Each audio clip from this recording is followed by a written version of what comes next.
Alright, after this I'm going to leave the map of the world alone for a while. But this part was to show you that it's important to know the maps. And one thing people will point out and try to say you don't know what you're talking about is they'll point out some random feature in geography and, stuff like that. And it's the little details that'll get you.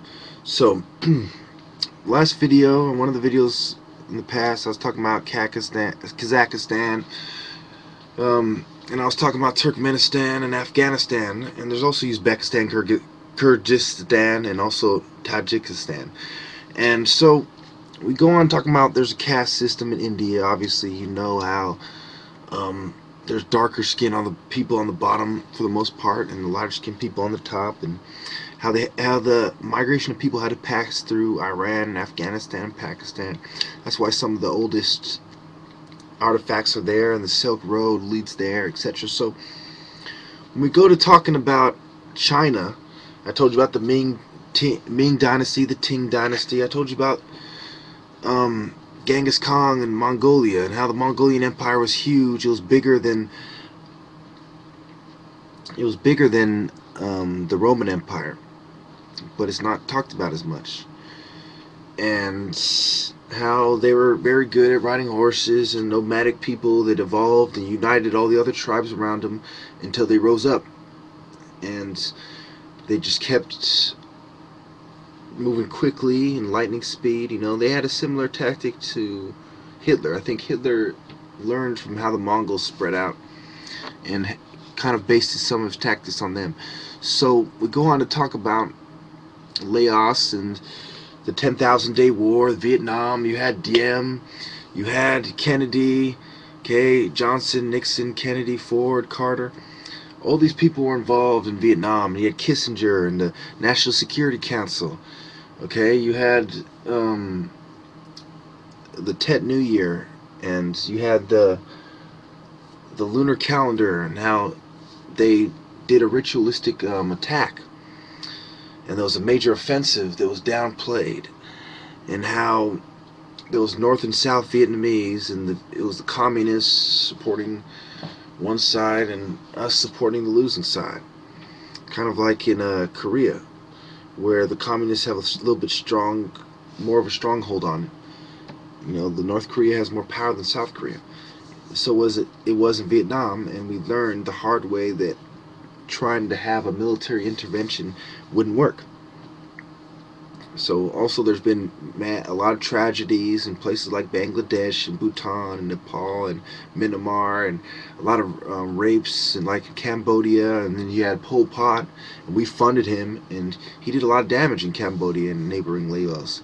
And of course you had the Vietnam-China War. And this is Chiang Kai-shek was a Chinese person, didn't like imperialists, didn't like people from the outside. So, the Kim Jong-un recently died, his son took over, and he made people cry from, oh, poor Kim Jong-un. Of course, there's the seas, there's the Arabian Sea, the Andaman Sea, South China Sea, East China Sea, Sea of Japan, Bay of Bengal, of course. And then you have Indonesia, Singapore, Brunei, Malaysia. And Malaysia is a very strict country, and during 9/11, they helped us bring down some of the terrorists. They caught some of them in an internet cafe and arrested them. So for the most part, from what I can tell, they're sincere about fighting terrorism. And so is some of the other Asian countries. And some of them aren't so sincere. A lot of people confuse Asia with the Pacific Islands, and it's an understandable mistake, but we're talking about the Indian Ocean here, and just like in the last one we were talking about the Atlantic Ocean and Europe and etc. So anyway, we get to what else should I talk about to help you remember this map and just cite some of my past videos. I know I'm not at 100% right now. I've been going through a lot of stress anyway, but here we go.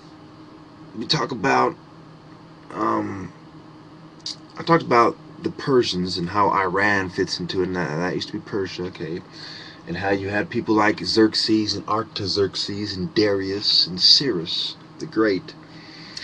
And talk about Afghanistan, of course, you know about the Taliban, the 90s, Bin Laden. Pakistan, how they have the nuke, and how we were in on killing a politician there, a female politician. and how our spy got caught there. I showed you the picture in one of the other videos, and how Bin Laden, his compound, how they were hiding him out next to one of the government compounds, and the ISI is notorious for misconduct, and how they had that little conspiracy. So basically, I'm touching on all these countries all over the world, and I want to give you a chance to truly see where they are, soak it in, and try to connect with your ancestors to the migration routes that I've shown you.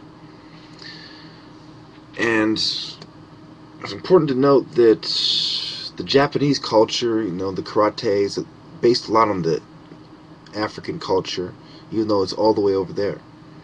And there's a reason for this. These people were very traditionalist. They kept the culture. So their ancient African culture stayed with them a long time. And just like the Chinese and the Tibetans and the Japanese. So in Korea, you have martial arts like Taekwondo. And the Japanese, you have Japanese karate. China, you have, of course, Kung Fu. You have the northern style, Shaolin and Hung Gar. And you have Tai Chi as well, and of course you have the different factions of groups that broke up and did the Kung Fu styles, and some of them are very demanding. So